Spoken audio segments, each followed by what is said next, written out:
Assalamualaikum warahmatullahi wabarakatuh. Kami dari Kelompok 2 akan mempresentasikan hasil maket layanan pendidikan untuk anak dengan hambatan emosi dan perilaku berupa Yayasan Lentera Kasih Anak berbasis asrama.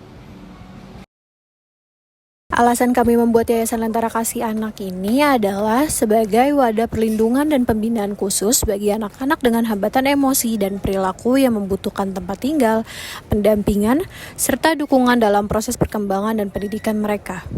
Tujuan didirikannya Yayasan Lentera Kasih Anak adalah yang pertama menyediakan layanan pendidikan dan pengasuhan yang terintegrasi bagi anak dengan hambatan emosi dan perilaku. Yang kedua, menciptakan lingkungan yang aman, terstruktur, dan suportif. Yang ketiga, memberikan pendampingan secara berkelanjutan melalui pendekatan pendidikan, terapi, dan pengasuhan yang sesuai dengan kebutuhan individu anak. Yayasan Lentera Kasih Anak merupakan lembaga pendidikan dan pengasuhan yang memberikan layanan bagi anak dengan hambatan emosi dan perilaku. Yayasan ini berfokus pada pengembangan akademik, regulasi emosi, perilaku adaptif, dan keterampilan sosial dalam lingkungan yang aman, terstruktur, serta penuh empati. Nama Lentera Kasih melambangkan harapan, arah, dan kepedulian. Yayasan ini diharapkan menjadi tempat yang membantu anak memahami diri, mengembangkan potensi, serta tumbuh dalam lingkungan yang membuat mereka merasa aman, diterima, dan didukung. Dalam pelaksanaannya, yayasan didukung oleh pengurus, guru, terapis, dan perawat yang bekerja sama untuk memberikan layanan pendidikan, terapi, dan pengasuhan secara menyeluruh. Untuk membantu regulasi emosi, yayasan menyediakan ruang rehabilitasi dan calm corner sebagai tempat anak menenangkan diri ketika emosinya tidak stabil. Demi menjaga keamanan, peralatan yang digunakan didominasi benda-benda tumpul. Desain bangunan juga dibuat lebih tertutup agar anak tidak mudah terdistraksi oleh lingkungan luar selama mengikuti kegiatan. Di bagian depan yayasan terdapat ruang konseling orang tua yang dirancang agar proses konseling dapat berlangsung tanpa mengganggu aktivitas anak di dalam yayasan. Selain layanan pendidikan, yayasan juga menyediakan program vokasional bagi peserta didik usia 17 tahun ke atas melalui kerjasama dengan berbagai mitra, seperti kafe, bengkel, salon, dan bidang usaha lainnya. Peserta didik juga dapat mengikuti pelatihan memasak, menjahit, kerajinan tangan, tata boga, tata rias, administrasi, hingga kewirausahaan sesuai minat dan kemampuan.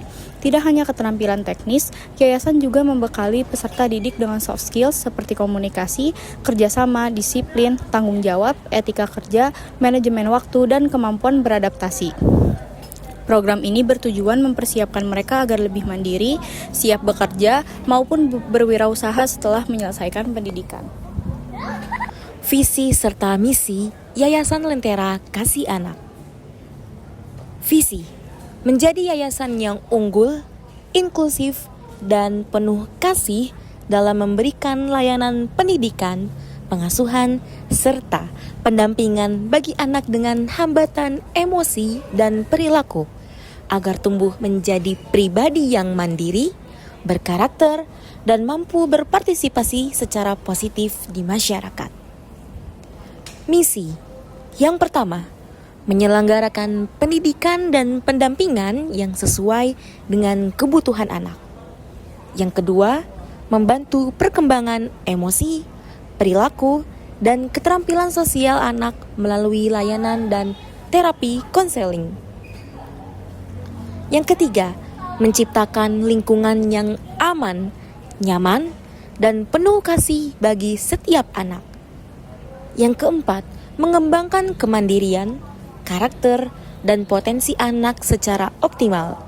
Dan yang terakhir, memberikan pengasuhan dan perlindungan bagi anak yang membutuhkan dukungan khusus, membangun kerjasama dengan keluarga dan masyarakat untuk mendukung perkembangan anak. Baik, di yayasan kami menyediakan berbagai fasilitas. Fasilitas pertama adalah gerbang sebagai akses keluar masuk yayasan. Gerbang ini digunakan untuk mengontrol keamanan, menerima tamu, dan memastikan bahwa hanya yang berkepentingan yang dapat masuk ke yayasan. Penanggung jawabnya adalah satpam.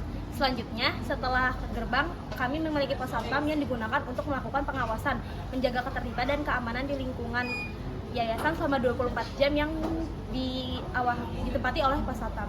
Setelah itu, kami juga memiliki area parkir yang digunakan untuk tempat parkir bagi para pengunjung, guru, orang tua maupun warga yayasan yang lainnya.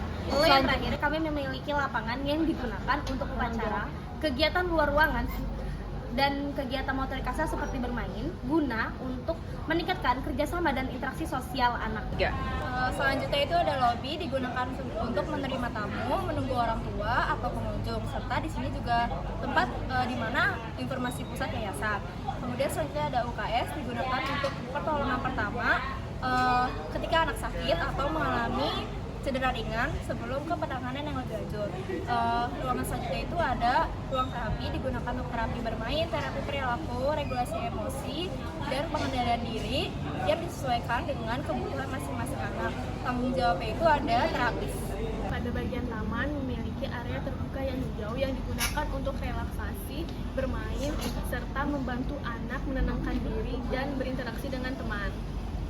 Pada tata usaha berfungsi sebagai pusat administrasi yayasan, pengelolaan data peserta didik, surat menyurat, arsip, dan dokumen yayasan. Penanggung jawabnya yaitu staf tata usaha. Ruang pengurus digunakan sebagai ruang kerja pengurus untuk mengelola operasional yayasan, melaksanakan rapat, dan mengambil keputusan terkait penyelenggaraan yayasan. Untuk penanggung jawabnya yaitu ketua yayasan dan pengurus. Lalu ada asrama. Asrama ini berfungsi sebagai tempat tinggal bagi peserta didik yang diasuh di yayasan, dan peserta didik ini diajarkan untuk hidup mandiri, disiplin, dan juga menjaga kebersihan di lingkungan asrama tersebut. Nah, penanggung jawabnya itu ada pengasuh asrama. Yang selanjutnya, ruang perawat. Ruang perawat digunakan untuk tempat kerja dan juga tempat istirahat bagi pengurus dan perawat yayasan. Nah, ruangan perawat ini berfungsi untuk menentukan jadwal pendamping, membuat laporan perkembangan anak, serta berkoordinasi dengan guru, terapis, dan juga pengurus yayasan. Nah, ruang perawat ini penanggung jawabnya itu ada dari perawat dan juga pengurus yayasan.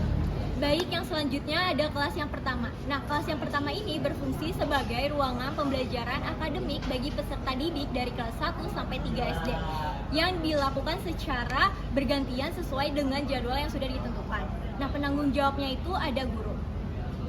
Ruang kelas 2, ruang pembelajaran akademik bagi seluruh peserta didik kelas 4 sampai 6 SD yang dilaksanakan secara bergantian sesuai dengan jadwal. Penanggung jawabnya adalah guru.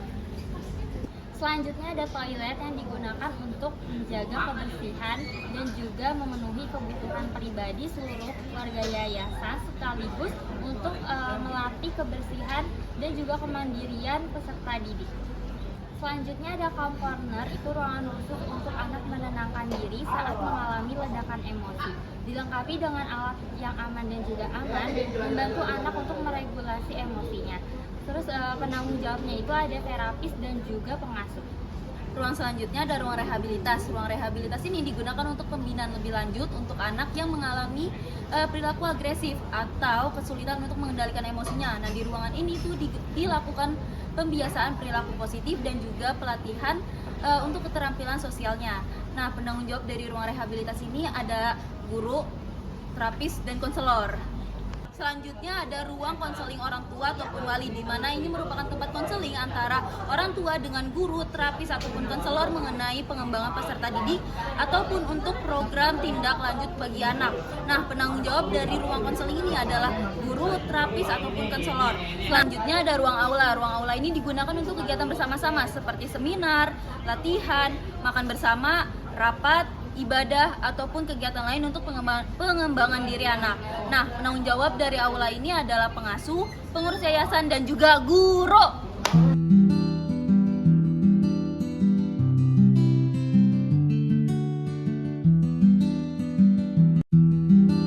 Sekian presentasi dari kelompok 2, yaitu paket pelayanan pendidikan untuk anak hambatan emosi dan perilaku, yaitu Yayasan Lentera Kasih Anak. Sekian dari kami. Wassalamualaikum warahmatullahi wabarakatuh.